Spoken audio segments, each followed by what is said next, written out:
Que Dieu soit béni, que Dieu soit béni, que Dieu soit béni. Partagez le live.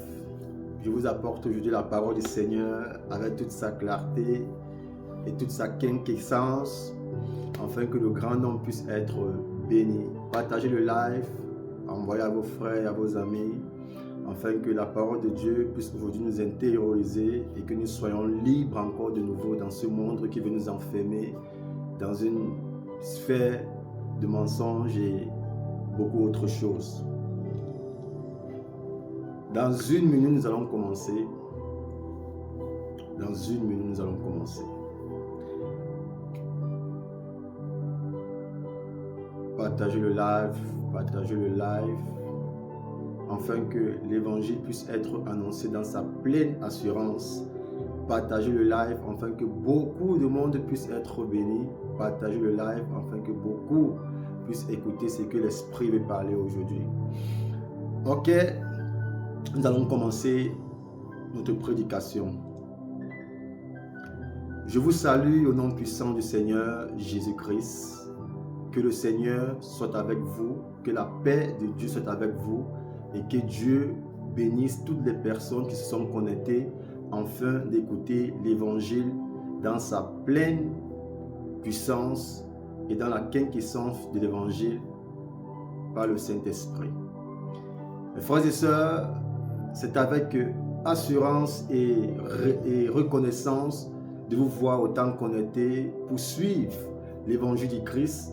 Ça me prouve combien de fois vous cherchez réellement à comprendre l'évangile dans son grand et sa clarté.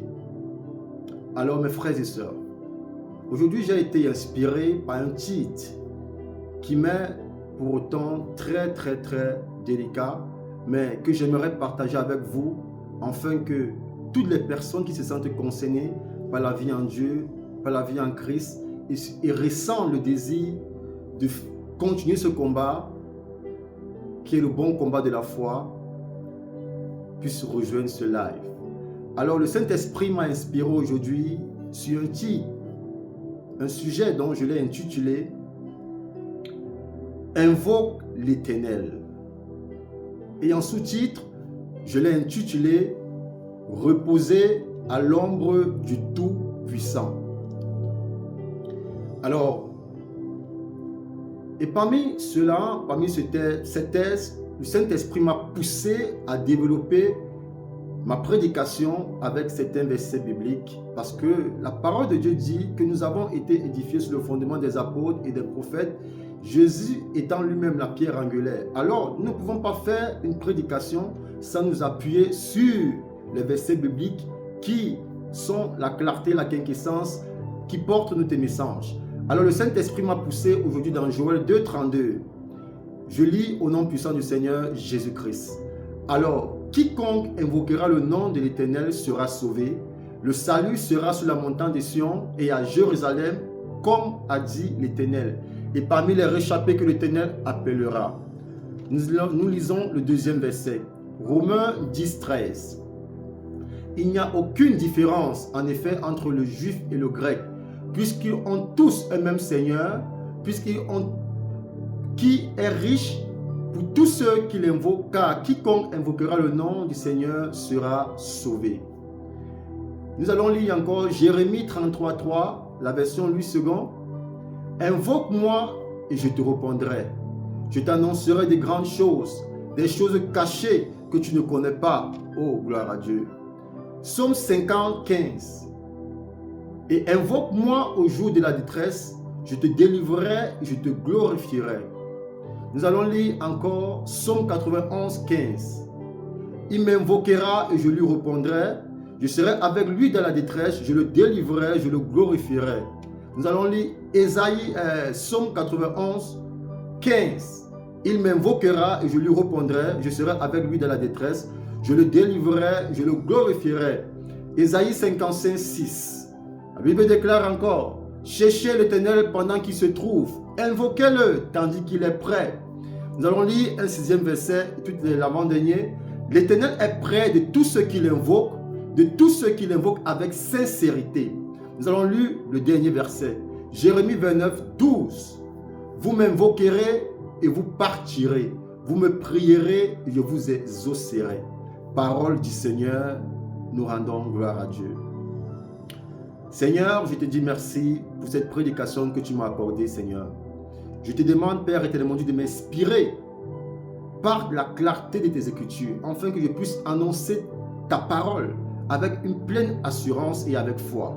Seigneur, je te demande de m'utiliser, que ce qui est de moi se taise, mais que les oracles que tu as mis en moi se proclament, afin qu'un frère puisse être béni. Seigneur, bénis ta parole et que cela puisse arriver sur une terre non aride, mais une terre fertile. Seigneur, fais fructifier cette parole que tu m'as donnée. Fais fructifier, Seigneur, cette prédication que tu m'as donnée. Merci pour l'opportunité et la grâce que tu m'accordes, enfin, Seigneur mon Dieu, de parler de toi à des frères. Je te rends toute la gloire, je te rends tout le culte.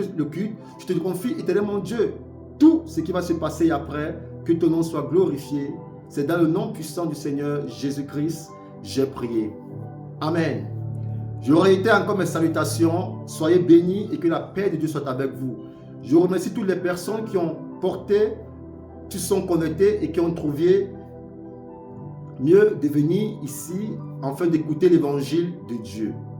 Merci pour votre sympathie, merci pour votre amour, merci d'être présent dans ce live afin que tous ensemble nous soyons édifiés. Alors mes frères et sœurs, je disais que l'Éternel m'a encore inspiré afin de parler, invoquer l'Éternel. Mes frères et sœurs, ma prédication repose aujourd'hui sur un sujet pragmatique, sur l'invocation de l'Éternel, et qui résonne différemment dans notre société actuelle, surtout dans sa compréhension globale. Invoquer Dieu n'est pas une simple récitation comme beaucoup le font. Invoquer Dieu n'est pas parler beaucoup religieusement comme beaucoup le font. Mais c'est l'acte de convoquer la présence de Dieu, c'est l'acte de convoquer la présence du Créateur, c'est l'acte de reconnaître la grandeur du Créateur. Mes frères et sœurs, invoquer Dieu, c'est accepter la souveraineté de Dieu dont il est présent. Invoquer Dieu, c'est accepter qu'il nous écoute. Invoquer Dieu, c'est laisser Dieu avoir le pouvoir d'intervenir dans notre histoire humaine. Invoquer Dieu implique, bien évidemment et littéralement, le cœur. Dans l'ancienne alliance,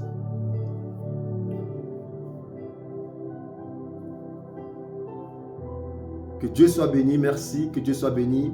Dans l'ancienne alliance, l'invocation était liée à un lieu géographique et plus précisément dans un temple spécifique qui était à Jérusalem. Invoquer Dieu était traduit par un rituel bien précis auquel les croyants et tous ceux qui invoquaient le nom de l'Éternel devaient bien évidemment se tenir devant un rituel pour invoquer l'Éternel. Mais dans la nouvelle alliance, l'invocation ne se fait plus dans un temple. L'invocation ne se fait plus dans un lieu spécifique. L'invocation ne se fait plus dans un rituel. Mais l'invocation se fait dans notre corps. L'invocation se faisait vers un temple. Maintenant, l'invocation se fait depuis un temple qui est notre corps, en la personne de Jésus-Christ et par la puissance du Saint-Esprit. Oh mes frères, je ne sais pas si vous me comprenez. Invoquer l'Éternel, c'est admettre son incapacité de se sauver soi-même. Invoquer l'Éternel est différent de prier. Et cette génération aujourd'hui confond la prière et l'invocation. Aujourd'hui, je suis venu parler à un frère qui veut comprendre véritablement ce que signifie invoquer l'Éternel. Je veux parler à un frère qui veut comprendre véritablement ce que signifie invoquer l'Éternel dans sa pleine assurance et dans la plénitude de l'esprit. Invoquer l'Éternel, ce n'est pas prier. Il existe fondamentalement une très grande différence entre prier et invoquer. Mes frères et sœurs, dans cette génération, nous confondons beaucoup de choses. Et lorsque le Seigneur veut donner ses oracles, nous ne sommes pas disposés à l'écouter. Mais je remercie Dieu pour toutes les personnes qui sont connectées afin d'écouter ce que signifie véritablement invoquer l'Éternel. Alors, la différence fondamentale qui existe entre invoquer et prier est à ce niveau. Prier en hébreu signifie palal. Prier signifie juger, trancher, espérer, donc se juger soi-même face à Dieu. Prier, c'est faire une introspection de soi-même. C'est un exercice que nous faisons chaque jour pour savoir si nous sommes en conformité avec la parole de Dieu. Prier, c'est aligner sa volonté à celle du Créateur. C'est un face-à-face calme, doux, discipliné et structuré. Prier, c'est une obéissance à parler avec Dieu, avec une relation de père et fils. Prier, c'est une discipline constante que nous faisons afin de rester connectés à la source. Mais, prier aussi, c'est effectuer régulièrement un dialogue bien structuré avec son Père qui est dans les cieux.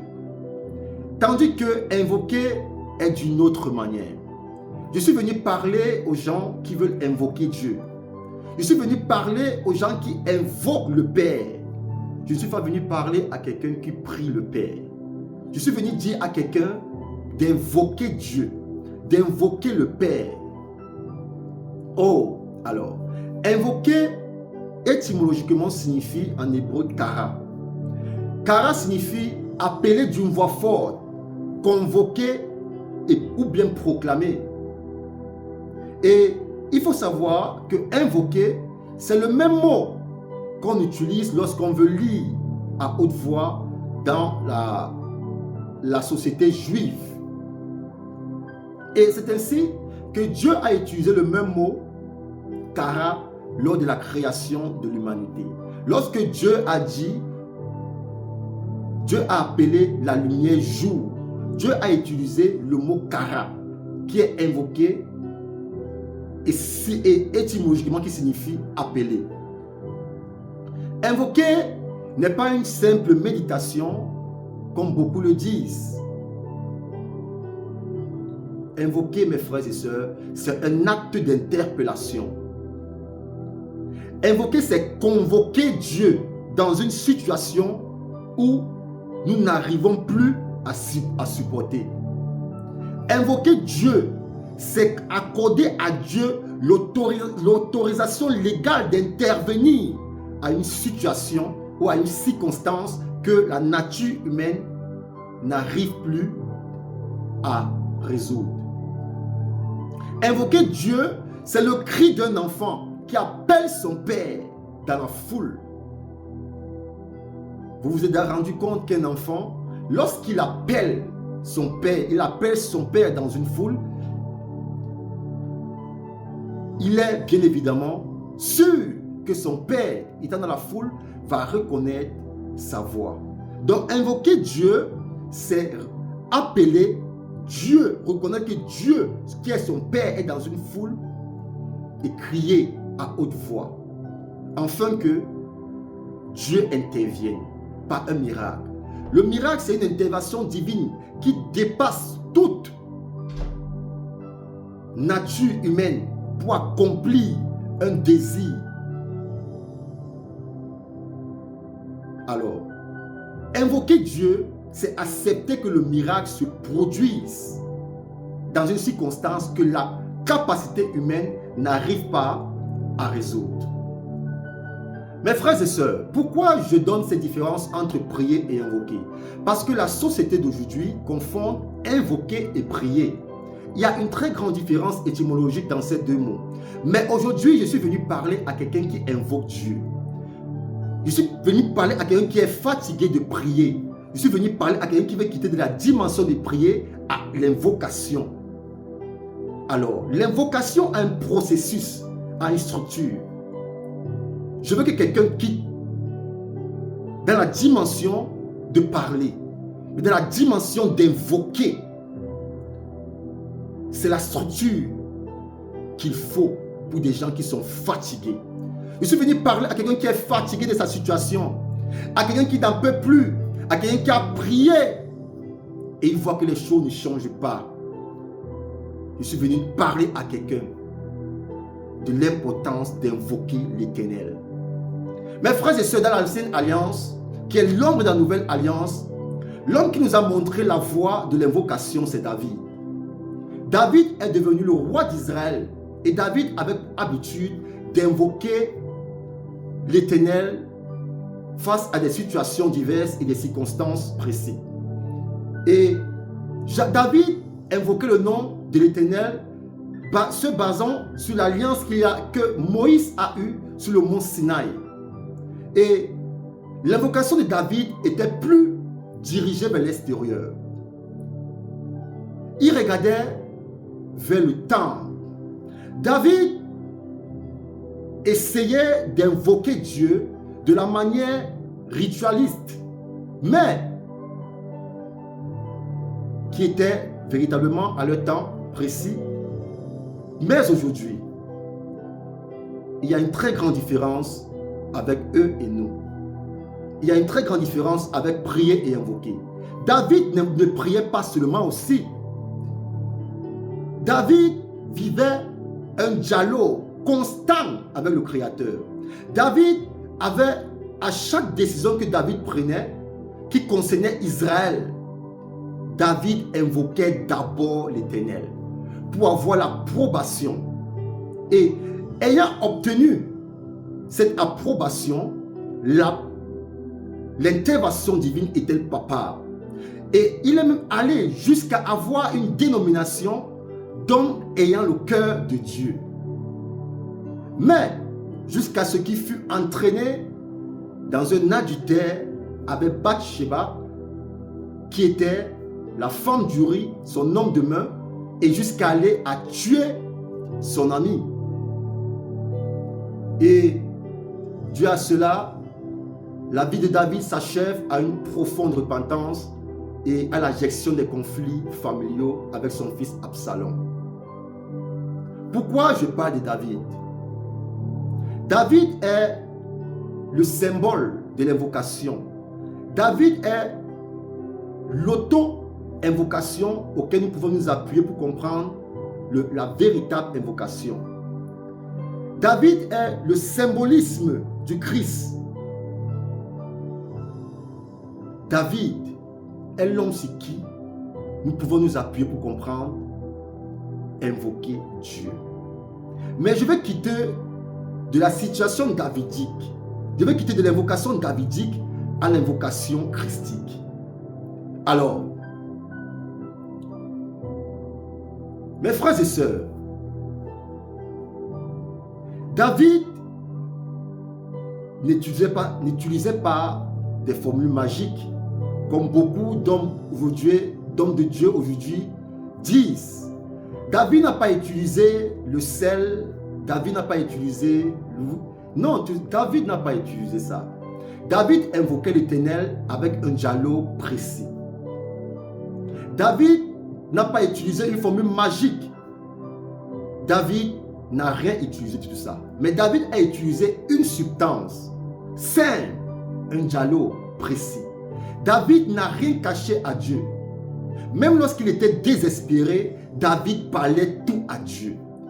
Même lorsqu'il s'en allait pas, David criait à Dieu.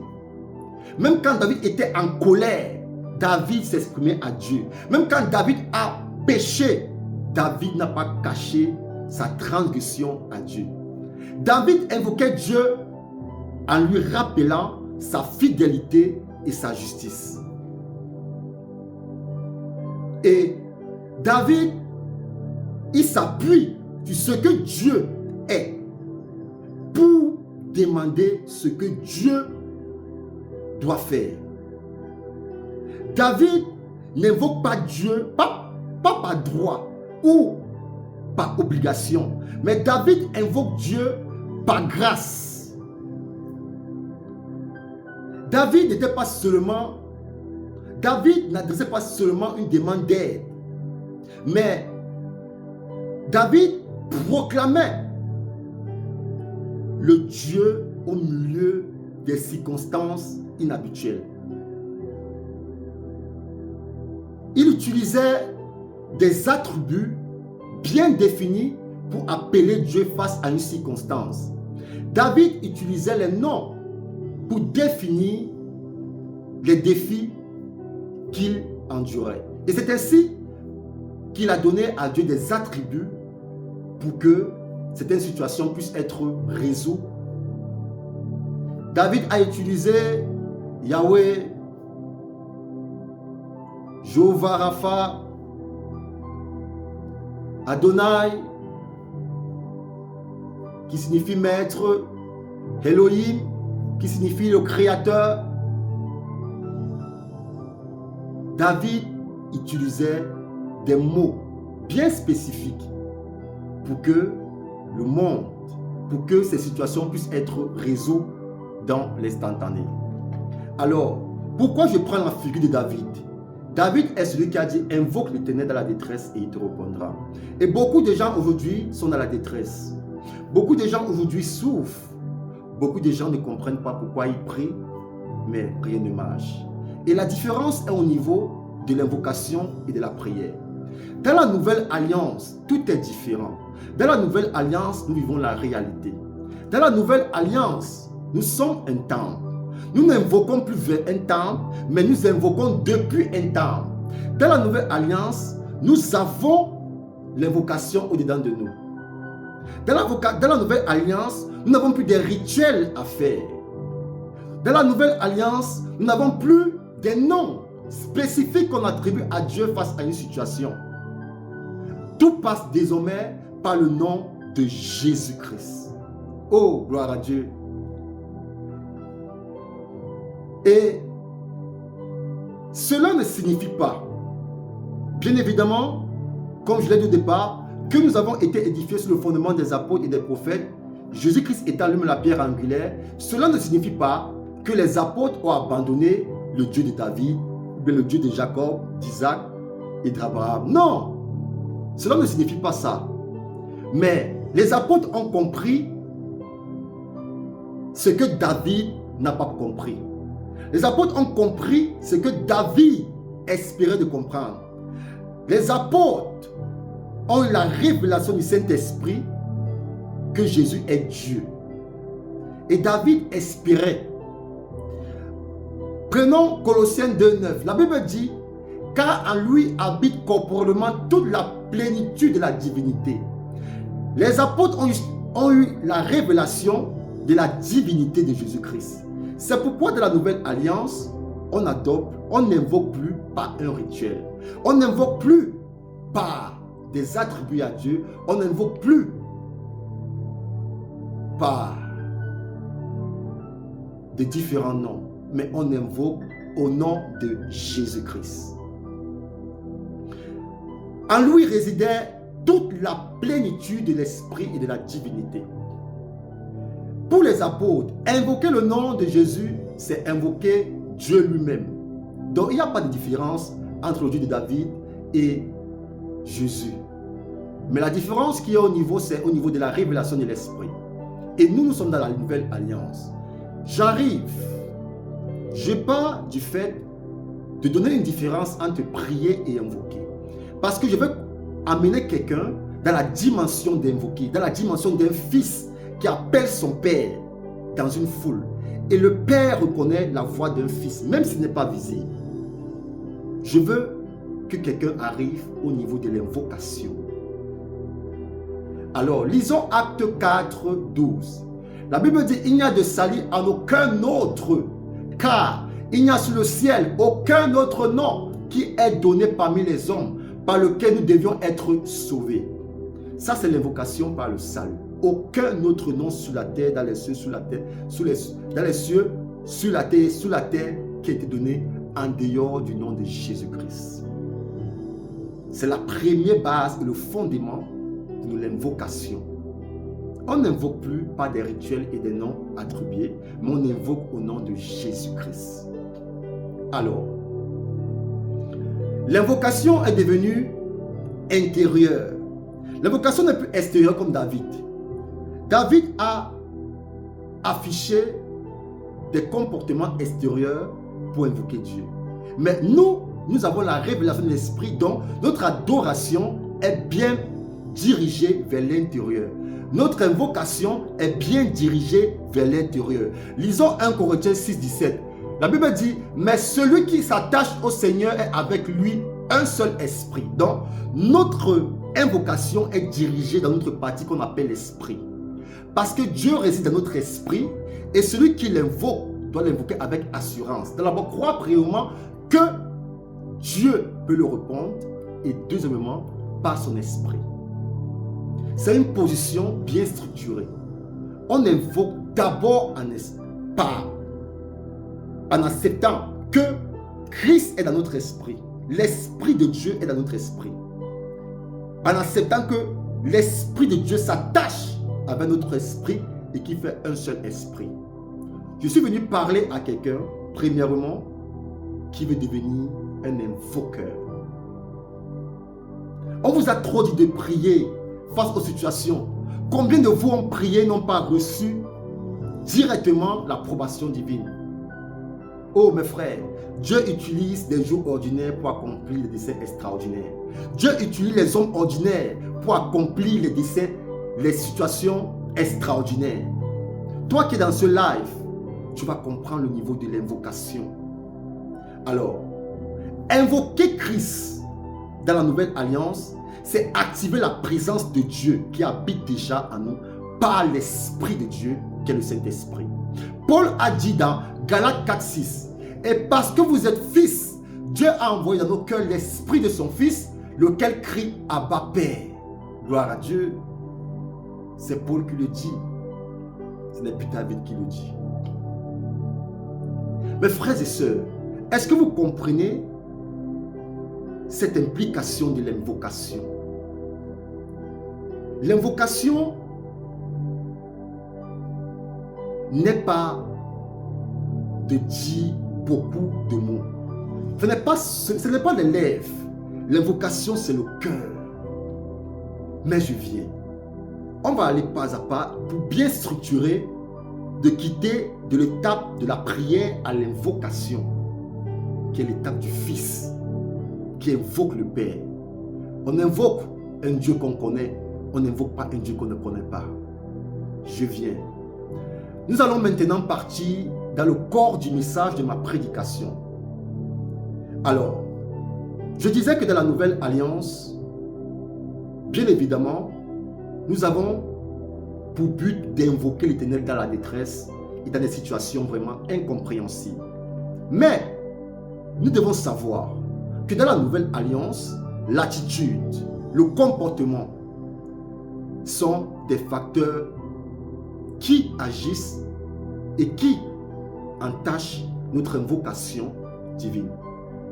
Lisons Hébreux 4,16. La Bible dit, approchons-nous donc avec assurance du trône de la grâce, afin d'obtenir miséricorde et de trouver grâce pour être secourus dans nos besoins. L'invocation passe par une structure bien définie. Lorsque nous savons que nous avons une position en Christ, nous sommes tenus d'avoir un comportement, une attitude d'invocateur. Vous savez, dans l'ancienne alliance, il y avait un rituel qu'il fallait bien mettre en place pour invoquer le Dieu d'Abraham, d'Isaac et de Jacob. Et David avait trouvé la formule, mais il a espéré le dialogue, mais il n'avait pas trouvé la révélation qui était le nom de Jésus-Christ. Nous sommes gracieux.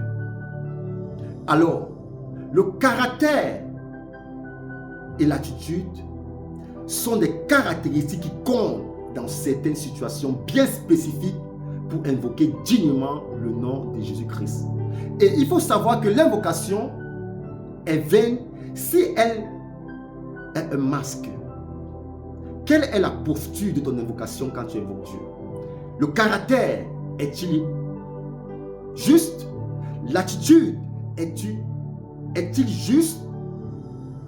Et le comportement est-il approprié à la parole de Dieu? Mes frères, la vérité, c'est la justice. Et nous sommes appelés à parler. Pourquoi? Parce que la Bible dit aussi que la parole de Dieu divise corps et âme, jusqu'à la moelle épinière. Donc la parole de Dieu est une force. Elle pénètre jusqu'aux profondeurs pour diviser ce qui n'est pas de Dieu et ce qui est de Dieu. Et cela aide. Et il est important de dire les choses telles qu'il se doit. Pas pour flatter l'ego de quelqu'un, mais pour rester sur la justice de Dieu. Parce que la Bible dit, c'est en croyant du cœur qu'on parvient à la justice et c'est en confessant de la bouche qu'on obtient le salut, qu'on parvient au salut. Alors, le nom de Jésus-Christ est vain si elle est prononcée par des masques. Elle doit être une expression réelle de l'état de notre âme. Quel est l'état de ton âme? Oh mes frères, je vais parler à quelqu'un. Quel est l'état de ton âme lorsque tu invoques Dieu? Ton invocation doit bien préciser l'état de ton âme. Vous savez, dans les dogmes, dans certaines sphères religieuses, l'invocation, on ne joue pas avec. Mais les chrétiens jouent avec l'invocation parce que ils sont dans un évangile de jeu, de distraction. Et lorsqu'ils n'arrivent pas à entrer dans ce qu'ils veulent, ils pensent que Dieu ne répond pas ou bien Dieu est silencieux. Non. Le silence de Dieu n'exprime pas l'absence de Dieu. Mais le problème, c'est que nous n'avons pas le processus de l'invocation. Invoquer Dieu, c'est un processus, une structure bien organisée. Et dans notre société, il y a des gens qui se disent légalistes, qui disent qu'il faut être parfait pour invoquer Dieu. C'est faux.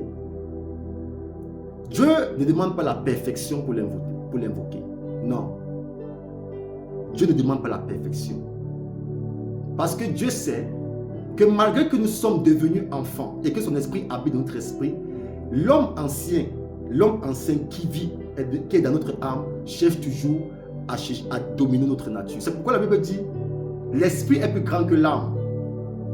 Alors, ceux qui disent dans cette société, que j'appelle bien évidemment les légalistes, qui disent que pour invoquer Dieu, il faut être parfait, c'est bien faux. Il y a ceux qui sont des laxismes, croient que le péché n'a pas d'importance ou de répercussions aussi. Cela aussi est faux. Il y a des gens qui disent que le péché n'a pas d'importance ni de répercussions. Cela aussi est faux. Tout ça, c'est des discours que notre société aujourd'hui encourt. Mais je suis venu éclairer quelqu'un. Pour éviter des amalgames, des discours, nous allons aller à la lumière de la parole. Alors, les légalistes, en ce qui concerne le salut, nous allons prendre un passage biblique. Ceux des légalistes qui disent qu'il faut être parfait pour invoquer Dieu, je vais prendre un verset biblique pour éclairer mon message, afin que quelqu'un sache qu'il n'a pas besoin d'être parfait pour invoquer Dieu. Parce que personne n'est parfait. Paul a dit, nous courons tous vers la perfection. Mais il y a une structure bien définie et établie. L'Esprit de Dieu habite en nous et qui fait un. C'est la première question. La disposition de ton âme, est-ce que l'Esprit de Dieu habite en toi? C'est la structure. Le processus. Voyons voir maintenant ceux qui disent que, étant légaliste, il faut être parfait pour invoquer Dieu. Lisons Luc 18, 13. Là, la parole de Dieu parle du publicain. La Bible dit, le publicain se tenant à distance n'osait même pas lever les yeux au ciel, mais il se frappait la poitrine en disant, oh Dieu, sois apaisé envers moi qui suis un pécheur. Alors, nous pouvons sous-entendre qu'il ne faut pas être parfait pour invoquer Dieu face au salut. Parce que Dieu n'est pas venu pour les gens parfaits, Dieu est venu pour les gens qui ont soif d'eux. Et depuis la déchéance dans le jardin d'Éden, Dieu recherche à renouer les liens avec sa créature. Sachant que nous sommes imparfaits, il nous a donné Jésus-Christ qui est parfait, afin que nous revêtons l'image de la perfection. Alors, personne n'est parfait. L'invocation, comme je l'ai dit, n'est pas extérieure, elle est intérieure, mais dans l'esprit avec Dieu. Écoutez-moi bien, je suis en train de parler à quelqu'un qui va comprendre comment invoquer Dieu face à une situation pour que Dieu intervienne palpablement et physiquement et visiblement. Alors, nous savons bien l'histoire du publicain qui était face à un pharisien. Le pharisien qui disait, moi je ne suis pas comme tel, moi je ne suis pas, moi je paye ma dîme, je paye ceci. Mais le publicain, lui, il a dit, il a reconnu sa nature et il a juste fait preuve de repentance et il a obtenu miséricorde. Ça veut dire qu'on n'a pas besoin d'être parfait pour pouvoir exercer bien évidemment l'invocation de Dieu face au salut. Déjà, les légalistes de ce monde qui ont dans ce débat, c'est déjà faux. Et maintenant, allons sur ceux qui sont le laxisme. Le laxisme dit que si quelqu'un invoque Jésus tout en chérissant son péché dans son cœur sans vouloir changer, il y a un blocage spirituel. Le laxisme dit si quelqu'un invoque Jésus tout en chérissant son péché dans son cœur, dans son esprit, sans vouloir changer, il y a ce qu'on appelle un blocage spirituel. Lisons Jean 9, 31. La Bible dit, nous savons que Dieu n'exauce point les pécheurs, mais si quelqu'un l'honore et fait sa volonté, c'est celui-là qu'il exauce. Vous voyez donc que ceux qui sont laxistes, qui disent que le péché n'a pas d'importance ou bien n'a pas de répercussion, c'est faux. Parce que la Bible dit dans Jean 9, 31, nous savons que Dieu n'exauce point les pécheurs, mais si quelqu'un l'honore et fait sa volonté, c'est celui-là qu'il exauce. Premièrement, fais-tu la volonté de Dieu. Si quelqu'un fait la volonté de Dieu, c'est celui-là qu'il exauce. L'invocation passe par la volonté de Dieu. Est-ce que la volonté de Dieu, c'est que nous puissions être parfaits comme Jésus? Non, pour l'invoquer. La volonté de Dieu, c'est que nous ne perdons pas le nom de Jésus. La volonté de Dieu, c'est que nous reflétons l'image de Jésus. La volonté de Dieu, c'est que nous courons vers la perfection de Jésus. Et tout cela se passe dans ton âme. Donc, le péché, ici, nous voyons que le péché a des répercussions bien précises dans la vie de quelqu'un qui n'exauce pas, dans la vie de quelqu'un qui invoque l'Éternel déloyalement. Dieu, vous savez, le péché n'est pas une bonne chose. Pratiquer le péché est pire, parce qu'on ne peut pas dire que personne ne pêche. Nous tous, nous sommes des pécheurs. Mais celui qui pratique le péché, c'est ça qui n'est pas bon. Donc le péché crée en nous un bruit qui n'empêche pas Dieu d'entendre. Vous me suivez bien? Le péché crée un bruit qui n'empêche pas Dieu d'entendre, mais empêche l'homme de recevoir. Est-ce que vous m'avez suivi? Le péché crée un bruit qui n'empêche pas Dieu d'entendre notre invocation, mais empêche l'homme de recevoir. Tu peux invoquer l'Éternel. Dieu a compris. C'est pourquoi j'ai dit au départ, le silence de Dieu n'exprime pas son absence, mais c'est le processus que nous prenons qui est un problème. Dieu entend l'invocation que nous adressons, mais la structure n'est pas bonne. La structure n'est pas bonne. le processus n'est pas bon. Alors, invoquer Christ, c'est invoquer premièrement la sainteté de Dieu. On ne peut pas invoquer la lumière tout en restant dans les ténèbres. Ça ne se fait pas. L'invocation se fait sous la nouvelle alliance par une nature spirituelle bien renouvelée. Et le renouvellement de la nature, c'est dans l'esprit.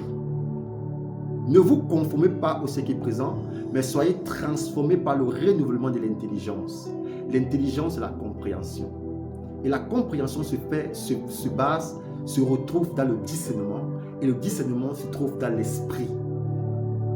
Si votre esprit n'est pas renouvelé, si vous n'avez pas revêtu l'homme nouveau, c'est impossible d'invoquer Dieu et que les ossements puissent être palpables.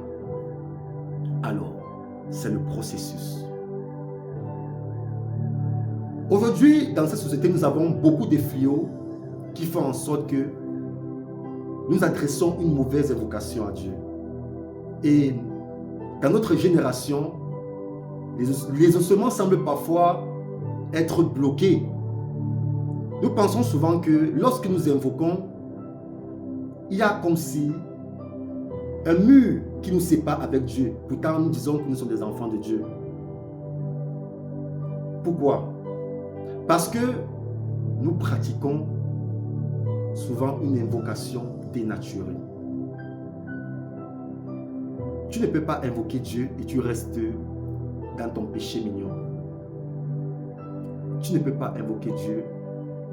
Tu es dans les ténèbres et tu restes dans tes ténèbres. Il y a premièrement un acte précis que l'homme doit faire. L'homme diligent sait ce qu'il faut faire. Alors, pourquoi dans cette société, notre invocation est dénaturée? Premièrement parce que nous faisons ce qu'on appelle le syncrétisme moderne.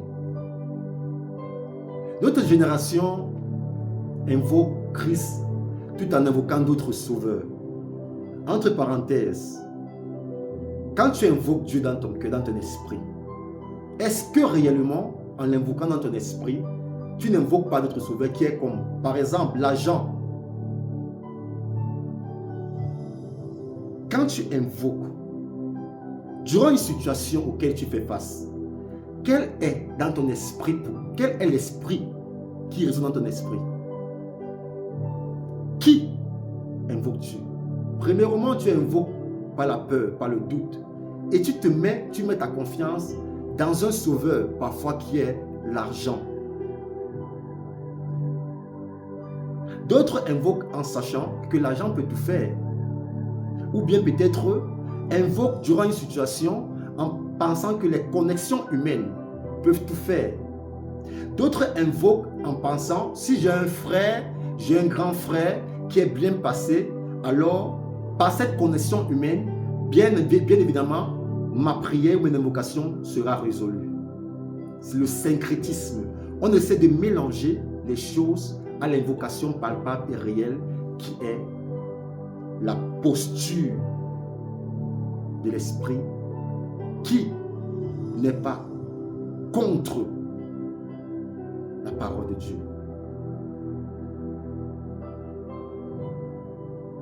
Et dans cette génération, d'autres invoquent même pour être vus sur les réseaux sociaux. Vous allez m'excuser mes frères et sœurs. Moi, lorsque je viens sur les réseaux sociaux, je ne viens pas pour la sympathie des hommes. Parce que je crois que Dieu veut parler à quelqu'un de ma génération. Lorsque je viens sur les réseaux sociaux, je n'invoque pas Dieu parce que je veux qu'il me donne des vues. Ou bien l'algorithme de TikTok me propulse au-delà de ce que je veux. Non. J'invoque Dieu dans mon cœur pour une mission bien précise. Faire de toutes les nations des disciples. J'ai cette charge. C'est pourquoi le Seigneur a donné les évangélistes, les apôtres, pour l'édification des saints. Lorsque j'invoque l'Éternel, ma première préoccupation, c'est que touche un frère qui va venir se connecter. Touche une sœur qui va venir se connecter pour qu'ils reviennent dans le véritable Jésus-Christ. On vous enseigne d'invoquer Dieu par des pratiques rituelles, comme je vois sur des réseaux sociaux. Prends tes sels, fais telle scène rituelle pour invoquer Dieu. C'est de la sorcellerie. L'invocation est si simple. Jésus est venu faciliter notre relation avec Dieu. David espérait, mais nous avons la révélation de l'espérance en Jésus-Christ. Alors, lorsque tu invoques Dieu, non seulement tu as une position en Christ qui te donne l'avantage sur David, et tu as la grâce d'être différent dans beaucoup de circonstances. Alors, la société aujourd'hui pense que invoquer Dieu, c'est passer par des pratiques ésotériques. Comme peut-être dans certaines religions, ou bien aujourd'hui dans certains prophètes qui se disent prophètes, donnent des formules magiques à des enfants de la nouvelle alliance, que tu peux invoquer Dieu ainsi, en faisant comme ça, en prenant tel sel, en prenant l'huile, à 23 heures, tu lis tel verset biblique, tu invoques Dieu, tu te mets dans telle posture, tu te mets en genoux, tu te mets accroupi, tu pries à telle heure précise, en minuit, tu invoques Dieu, et la lune, le soleil, ils ont tout cela, toute cette synergie, tout ce mysticisme pour essayer de vous capituler dans une invocation rituelle qui n'est pas de Dieu. L'invocation de ces sociétés aujourd'hui fait peur. Je veux qu'un frère, dans sa posture de chrétien, dans sa posture d'enfant de Dieu, comprenne le seul et unique nom auquel nous avons l'invocation, c'est au nom de Jésus. Il n'y a aucune formule magique. Il n'y a aucun lait, sel, qui fait invoquer Dieu dans notre génération, dans la nouvelle alliance. Aucune. C'est du mysticisme, bien de l'ésotérisme. Dieu n'est pas venu pour que nous devons l'invoquer par des scènes rituelles. Dieu est venu mettre son esprit en nous pour que nous ayons la position de fils, afin de parler, de dialoguer de père en père. Parce que un père ne peut que reconnaître la position de son fils quand il est loyal et quand il a son ADN. Qui de vous peut faire un enfant et ne le reconnaît pas? Alors, nous qui avons été graffés en Christ, lui qui est le seul sur le serment, Christ nous reconnaît lorsque nous avons son ADN qui coule en nous. Et l'invocation devient palpable et devient bien structurée lorsque nous reconnaissons que son esprit est fait un avec nous. Et la génération aujourd'hui pense que c'est faire des scènes, des rituels ésotériques qui pensent que l'invocation serait palpable. Non, il n'y a pas une heure, il n'y a pas un schéma bien attribué dans la nouvelle alliance qui invoque l'Éternel. Même dans l'ancienne alliance, David, qui est l'image qui symbolise l'invocation dans la nouvelle alliance, David invoquait Dieu par des prénoms précis, par des attributs précis face à une situation. Et il déterminait, parce que chez les Juifs, dire le nom de Dieu était vraiment, c'était pas possible.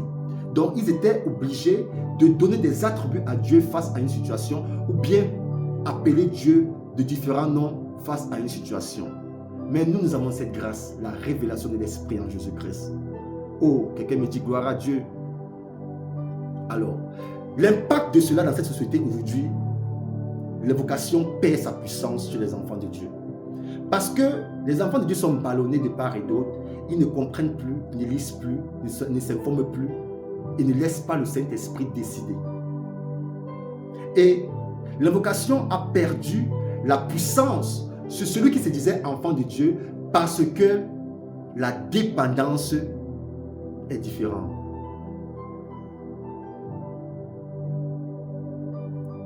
La dépendance est syncrétisée.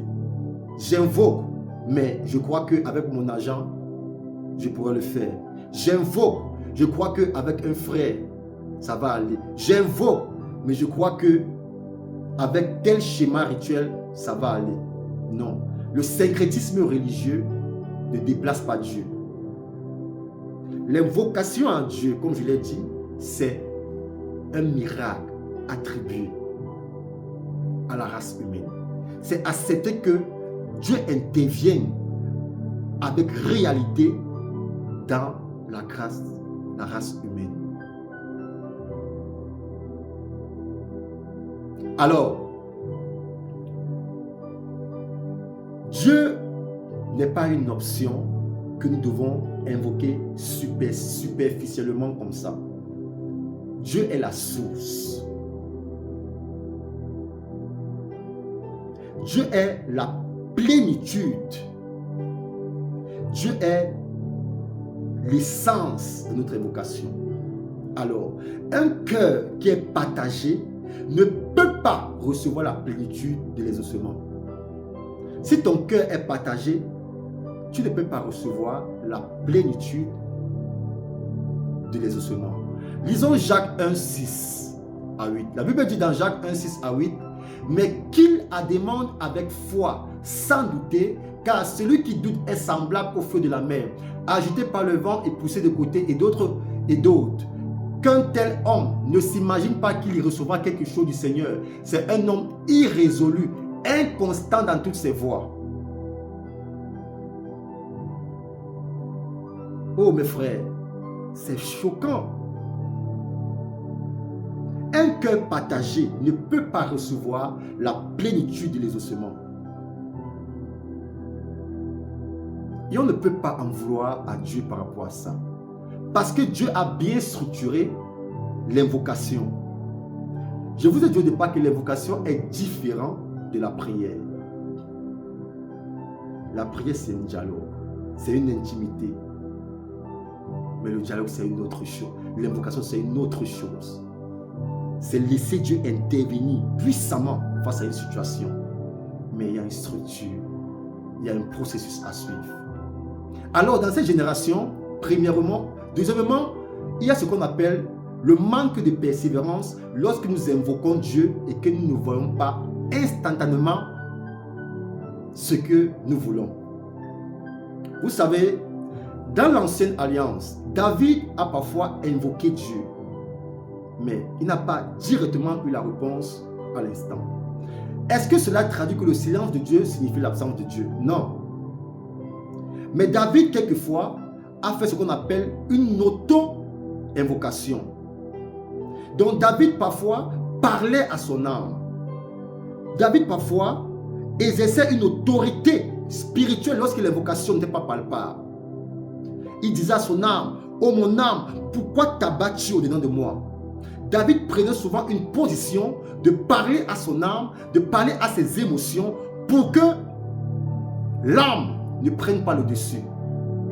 Et cela, David n'ayant pas la révélation de l'esprit, comprenait déjà que le manque de persévérance n'est pas synonyme, n'est pas significatif de lancement de Dieu. Mais nous qui avons l'alliance, la nouvelle alliance en Christ, nous ne sommes pas persévérants.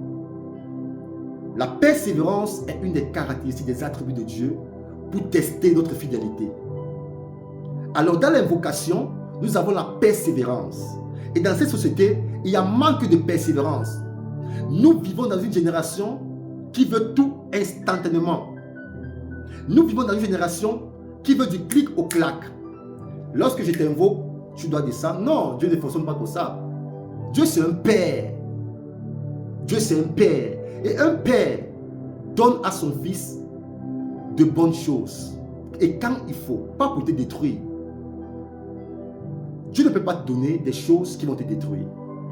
C'est pourquoi parfois, Dieu qui connaît nos cœurs, qui sonne nos cœurs, où les réels sollicitations de notre invocation sont: ne nous attribue pas seulement certaines choses, pas parce qu'il ne veut pas, mais parce qu'il sait que nous ne sommes pas prêts ou bien préparés à cette chose.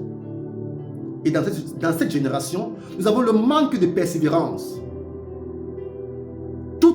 Tout instantané. Non, Dieu ne paie pas comme ça. Dieu ne paie pas dans l'immédiateté. Dieu ne paie pas dans l'instantané. Dieu opère surtout avec ses enfants dans la persévérance. Parce que lorsque Dieu donne la gloire, ou bien Dieu te donne quelque chose, Dieu ne la reprend plus. Et Dieu veut s'assurer que la gloire qu'il te donne, tu puisses bien la porter. On ne peut pas attribuer un bien acquis dans la souffrance à un insensé. On ne peut pas, vos parents ne peuvent pas batailler toute une vie et attribuer leur richesse à quelqu'un qui ne comprend pas la souffrance que les parents ont portée. Alors, Dieu parfois de la persévérance en fait que nous puissions comprendre le prix que Jésus-Christ a payé. Lorsque nous invoquons Dieu pour qu'on être exaucé, c'est au nom de Jésus. Et lorsque nous n'avons pas encore compris ce que le prix que Jésus-Christ a payé, nous serons dans une invocation sans persévérance. Et c'est ainsi que nous allons tomber dans la facilité, nous allons tomber dans la débauche, nous allons tomber dans le doute, dans la peur et toutes ces choses. Mais je suis venu parler à quelqu'un qui est dans une position d'invoquer Dieu. Oh mes frères, l'invocation biblique demande souvent de veiller et de persévérer. David a vécu ça. David a souvent passé des années. Lorsque David a été intronisé roi, il a été poursuivi par Saoul. Pendant combien d'années dans le désert? Mais il était déjà un roi. Nous sommes des petits rois. Mais parfois, les ossements de Dieu viennent avec le temps pour pouvoir finaliser ce que Dieu veut que nous soyons. David a atteint une dimension où on appelait l'homme selon le cœur de Dieu. Est-ce que David, c'est parce qu'il était... Non, David n'était pas spécial. C'est que David avait compris que Dieu est une relation que nous devons développer dans la stricte intimité. Alors, persévérer dans cette société est très important. Et beaucoup aujourd'hui cessent d'invoquer après quelques jours de prière, après quelques jours d'invocation. David dit, invoque l'Éternel lors de la détresse, il te répondra. Mais après quelques jours d'invocation, lorsqu'on se rend compte que Dieu ne répond pas, on se dit que Dieu n'a pas exaucé. Mes frères et sœurs, Dieu est souverain. Et l'exaucement est souvent bloqué par notre abandon prématuré. N'invoque pas et tu lâches. Non. Lorsque tu invoques, sois dans la constance. Lorsque tu invoques, sois dans la résilience. Lorsque tu invoques, sois dans la persévérance. Lorsque tu invoques et que tu ne vois pas, crois et la chose va s'accomplir. Et cela détermine notre degré de foi. Je suis venu parler à quelqu'un qui a la foi en Dieu. À quelqu'un qui a la foi véritable. Persévère mon frère. Peut-être tu as appelé Dieu durant une situation désespérée que tu espérais. Oui, tu as le comportement, tu as l'attitude. Tu invoques Dieu, mais tu ne vois pas. Persévère mon frère. David a été loin derrière les troupeaux. Mais David est devenu roi après beaucoup de combats. Samuel a oint David. Est-ce que David n'était pas fait? Non. Son cœur. Son cœur. Il adressait l'adoration à Dieu. La louange à Dieu. Il était ouvert à Dieu. Il ne cachait pas à Dieu. quand tu as souvent certains défis qui te dépassent, parle à Dieu comme ton enfant, comme ton papa. Parle à Dieu. Dieu n'est pas là pour les parfaits. Ne soyez pas comme des légalistes qui pensent qu'il faut être parfait pour invoquer Dieu. Non. Parle à Dieu. Attends. Sois dans la persévérance. Confie-toi en lui. Dis-lui tout ce qui te dérange. Sois ouvert avec lui. Ne dis pas, je cache à Dieu. Dieu voit une fourmi noire dans un trou noir. David disait tout à Dieu. Il ne cachait rien. La colère, le péché. Il disait tout. Lâche-toi à Dieu. Et persévère, mon frère. C'est ça l'invocation. La position que tu occupes en tant que fils. Alors, c'est pas parce que tu as un exaucement prématuré ou bien un exaucement tardé que tu penses que l'exaucement n'est pas en route. Non. Ça va attendre.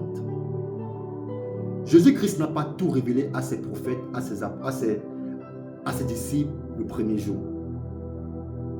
Parce qu'il faut des niveaux pour que certaines révélations puissent être digérées. Et lorsque tu es fils, tu ne peux pas quitter de 2 ans à 3 ans à 4 ans. On ne remet pas l'héritage à un enfant inconscient.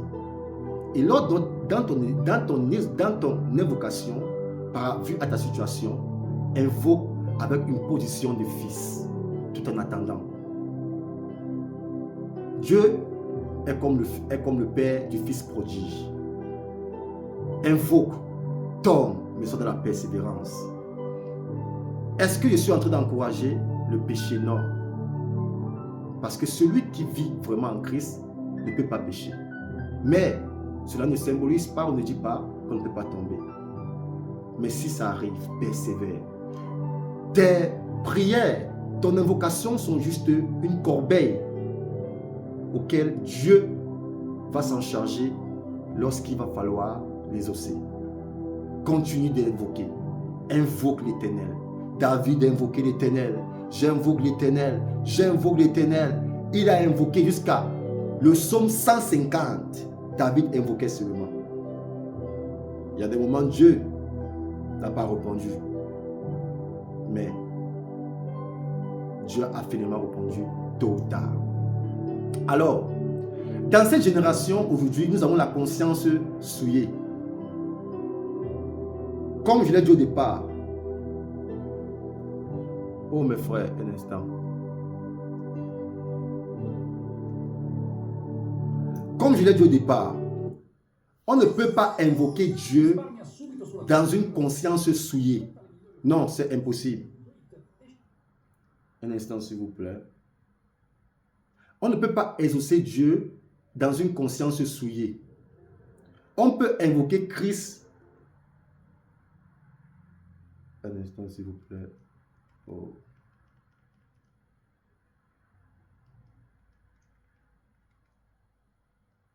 Oh, Seigneur, prends pitié. Oh Dieu, voilà tes enfants qui comprennent ce que je veux pas la dire. Comme je l'ai dit au départ, on ne peut pas invoquer Christ au milieu du péché pour être secouru. C'est impossible. C'est déloyaux. Ça veut dire que Dieu contredit sa parole. Au milieu du péché, tu ne peux pas vivre dans le péché et invoquer Dieu. Non. Il faut d'abord reconnaître ta position en Christ. Même s'il y a le péché, alors tu peux invoquer. Mais tu ne peux pas vivre, pratiquer le péché et invoquer Dieu. Ça veut dire qu'il y a un problème. On ne peut pas invoquer Dieu tout en voulant garder son péché. Non, je l'ai dit au départ. C'est une conscience souillée. La Bible dit, si j'avais conçu de l'iniquité dans mon cœur, le Seigneur ne m'aurait pas exaucé. C'est David qui le dit dans Psaume 66, 18. Si j'avais conçu l'iniquité dans mon cœur, le Seigneur ne m'aurait pas exaucé. Tu peux bien avoir une apparence que tu essaies de tirer vers la perfection. Mais Si tu vis dans le péché, si dans ton cœur, il y a le péché, tu ne peux pas être exaucé. Parce que ce n'est pas ce qui sort, ce n'est pas ce qui entre de l'homme qui le souille, c'est ce qui sort de lui qui le souille. Alors, les œuvres de la chair sont manifestes. L'impudicité, le mensonge, l'impureté, toutes ces choses. Tu ne peux pas vivre dans ces choses et invoquer Dieu et être exaucé. C'est du mensonge. Il faut qu'on doit être dans l'équilibre.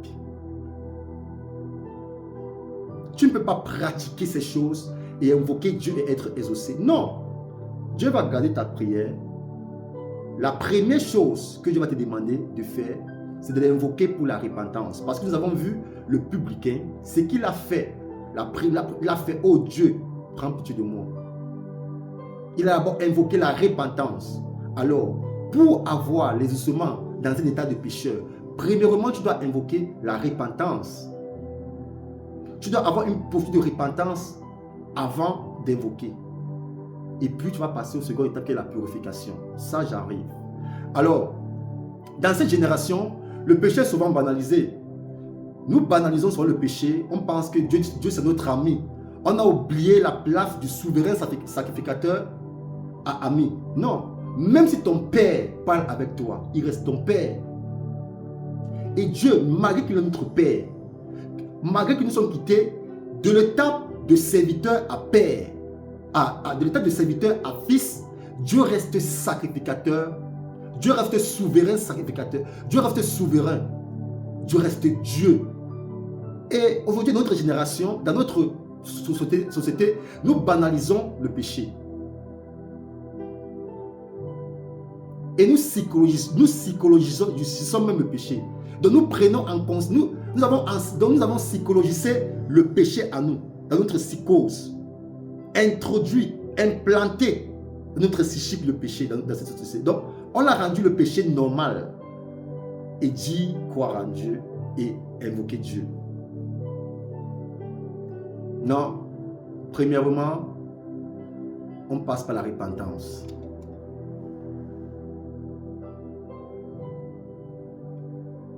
C'est comme si tu recherchais la bénédiction sans le Dieu qui possède la bénédiction. Non. Comment veux-tu avoir la bénédiction de quelqu'un quand toi-même, tu sais qu'il y a une structure bien établie pour en suivre? Non. Repends-toi d'abord, mon frère. Repends-toi d'abord avant d'invoquer. Et Dieu qui est venu, qui a compassion, saura te pardonner d'abord. Je l'ai dit, c'est en croyant du cœur qu'on parvient à la justice et c'est en confessant de sa bouche qu'on parvient au salut. C'est ça le mystère. Et si Dieu n'a pas donné les évangéliques, les prophètes comme nous pour en parler, comment vous allez le savoir? Alors, toi qui as un cœur noir contre ton prochain qui t'a fait du mal, tu ne veux pas le pardonner, mais tu invoques Dieu pour que Dieu intervienne dans ta situation. Non, ça ne va pas marcher. La Bible dit, il n'y aura point de miséricorde pour celui qui n'existe pas la miséricorde, car la miséricorde de Dieu triomphe du jugement. Si tu ne fais pas miséricorde à quelqu'un qui t'a offensé, à quelqu'un qui t'a vraiment touché, comment veux-tu invoquer Dieu dans cette position? Il n'y aura pas de miséricorde pour toi, parce que c'est clair et net. Il n'y a point de miséricorde pour ceux qui ne font pas miséricorde. C'est dans Jacques. Et dans cette société, nous avons perdu ce qu'on appelle la profondeur des Écritures, la profondeur de l'esprit, l'intimité de l'esprit. Nous avons perdu cette intimité que Dieu veut que nous ayons. Vous savez, l'Église, c'est le corps du Christ. Et c'est une synchronisation très intime. Et lorsque nous perdons cette intimité, c'est comme une femme qui avait confiance en toi de tout son cœur, de toute son âme. Et tout d'un coup, tu bafoues cette confiance. Et dans cette société, nous avons perdu la profondeur de cette confiance, la profondeur de cette intimité avec Christ. Christ veut une église profonde, une église qui cherche les profondeurs. La Bible dit que l'Esprit atteste que nous sommes les enfants de Dieu. Donc l'Esprit sonde l'Esprit de Dieu. Donc Dieu veut une église, un temple qui a une profondeur avec lui. Et dans cette génération, nous manquons cette concentration avec l'Esprit. Dans cette génération, nous sommes superficiels et nous voulons invoquer Dieu pour que Dieu agisse. Ça ne peut pas marcher. Dieu veut que nous ayons cette profondeur, cette intimité avec lui. Dieu veut révéler son plan. Invoquer Dieu n'est pas premièrement d'abord posséder des choses matérielles. Invoquer Dieu n'est pas d'abord chercher à avoir, à satisfaire certains désirs quotidiens. Non. Dieu veut d'abord une profondeur, une intimité, une concentration avec son esprit. Arriver à un niveau de fils. Mes frères et sœurs, lorsque tu appelles ton enfant, si ton enfant connaît ta voix, c'est parce qu'il est resté longtemps avec toi et il connaît ta voix. Même si tu es cassé dans le noir, il va reconnaître ta voix. Et c'est ce niveau de concentration, d'intimité que Dieu veut qu'on aille. Lorsque nous élevons notre évocation, Dieu veut que ça doit refléter cette relation intime, comme une femme qui demande les besoins à son mari. Une femme vertueuse qui a toutes les caractéristiques de la vertu de la femme, afin qu'elle puisse avoir dans la sensualité que Dieu l'a donnée ce qu'elle veut. C'est ça, cette concentration de l'esprit. Dieu, c'est un Dieu jaloux. Et le problème, c'est que nous avons fragmenté notre attention. Nous sommes dispersés. Je vais vous prendre un exemple simple. Aujourd'hui, j'ai fait un live. Et je pense que je le fais chaque samedi pour apporter la clarté de ce que Dieu me donne. Mais vous allez voir que beaucoup seront, et surtout même des gens qui se disent chrétiens, seront distraits à aller dans les lives qui ne vont pas les édifier. Aller dans les lives qui ne vont pas être en communion, en synchronisation avec l'Esprit de Dieu. Non. Mais pourquoi? Parce qu'ils sont distraits. Mais pourquoi veux-tu être distrait et tu veux que Dieu t'invoque, Dieu t'exauce directement? C'est la distraction. Nous sommes trop de divertissements. Trop de divertissements constants. Non, je ne dis pas de ne pas se divertir, mais lorsque ça devient constant, ça perd, ça éloigne, ça fragmente notre concentration avec l'esprit. Notre homme intérieur, qui est l'esprit renouvelé, a besoin de se renouer avec l'esprit de Dieu. C'est comme un poisson que tu veux mettre hors de l'eau. Il ne peut pas vivre. C'est comme un oiseau qui vole sans le courant des airs et sans ailes, mais il va tomber. Et notre esprit veut être en concentration perpétuelle avec l'esprit de Dieu pour avoir les ossements. Lorsque je lis les Actes des Apôtres, la particularité des apôtres, c'était la concentration. Ils avaient un seul but, ils n'étaient pas dispersés. Ce n'est pas aujourd'hui, les serviteurs que nous avons aujourd'hui, que dans le même cœur, nous voulons devenir riches. Dans le même cœur, nous voulons faire une famille. Dans le même cœur, nous sommes dispersés. Dans le même cœur, nous voulons. Un exemple encore, palpable. Imaginons une femme qui a le désir d'enfanter. Une femme qui veut vraiment enfanter, qui cherche l'enfant comme Anne. Une femme qui cherche l'enfant comme Sarah. Et que, dans son invocation, au plus profond de son cœur, lorsqu'elle invoque pour avoir un enfant, c'est que mon enfant doit avoir beaucoup d'argent. Mon enfant doit avoir doit être footballeur. Mon enfant, elle a déjà prédéterminé l'avenir de son enfant sans même chercher l'approbation divine. Oh, il y a une femme dans la Bible, Anne, la mère de Samuel. Elle a dit à Dieu, si tu me donnes l'enfant, je te le donnerai. Pourquoi? Parce que le désir de son cœur, c'est que premièrement, son enfant, d'abord, doit être un sacrifice de bonne odeur à Dieu. Pas pour être un influenceur célèbre, pas pour être un footballeur célèbre. La destinée de chaque enfant dépend de Dieu. Mais lorsque toi, tu invoques Dieu pour une situation, tandis que tu as déjà prédéterminé dans ton esprit ce que l'enfant sera, non. Non, mes frères. C'est la distraction. Tu es fragmenté, mes frères. Et vous voyez des gens aujourd'hui qui disent qu'ils invoquent Dieu. Nous invoquons superficiellement. J'invoque Dieu. Quelqu'un se lève, je crie à Dieu, Seigneur, viens, aide-moi. Comme ça facilement. Écoute, ce n'est pas parler qui fait de toi un invocateur. Dieu ne répond pas aux lèvres, Dieu répond au cœur bien disposé.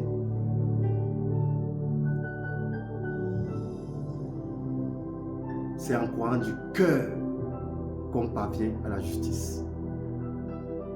Qu'est-ce qui est dans ton cœur quand tu invoques Dieu?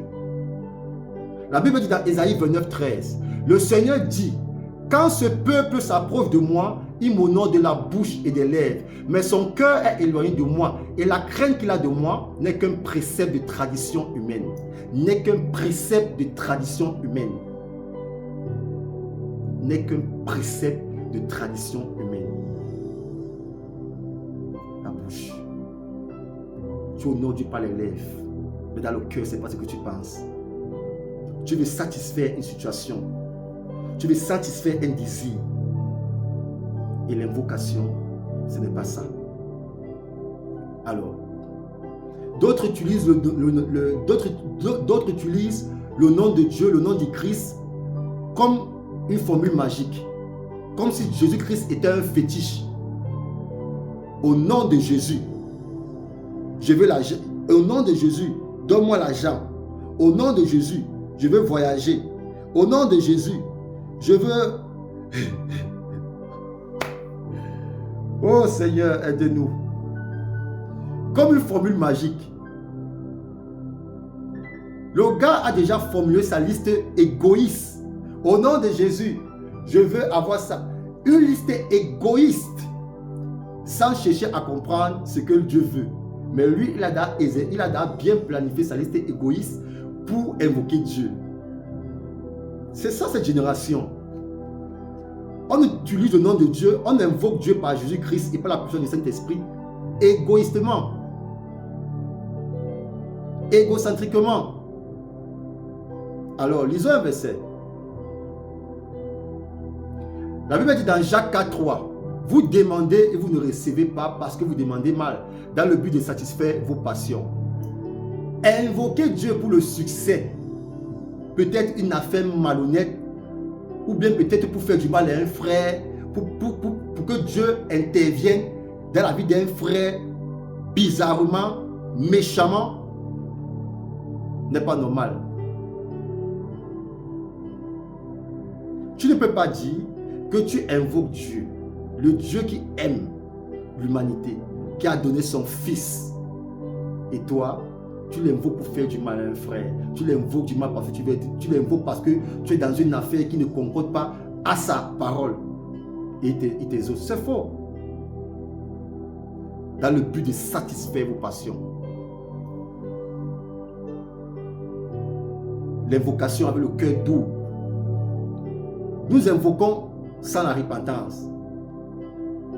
Nous invoquons, comme je l'ai dit, en caressant notre péché mignon. Non, j'invoque Dieu, mais je reste dans un mariage où je ne suis pas marié. J'invoque Dieu, je reste dans l'impudicité. J'invoque Dieu, je reste dans l'immoralité. J'invoque Dieu, Je caresse mon péché mignon. J'invoque Dieu. Non. On n'invoque pas Dieu en caressant son péché mignon. On est dans une contradiction spirituelle. C'est vouloir le salut de Dieu sans le Seigneur Dieu lui-même. Tu veux que Dieu t'exerce, mais sans le Seigneur lui-même.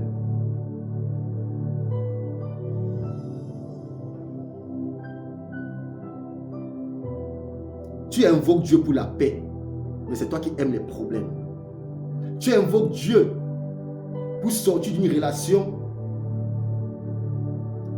bizarre, mais c'est toi que dans ton cœur, tu veux continuer dans une vie d'impureté. Oh mes frères, la Bible dit dans « Quiconque prononce le nom du Seigneur qui s'éloigne de l'iniquité ». 2 Timothée 2, 19. Alors, on ne peut pas parler de l'invocation sans connaître pourquoi nous devons invoquer et comment nous devons invoquer. Je vais maintenant parler comment invoquer. Cette société a besoin d'invoquer Dieu.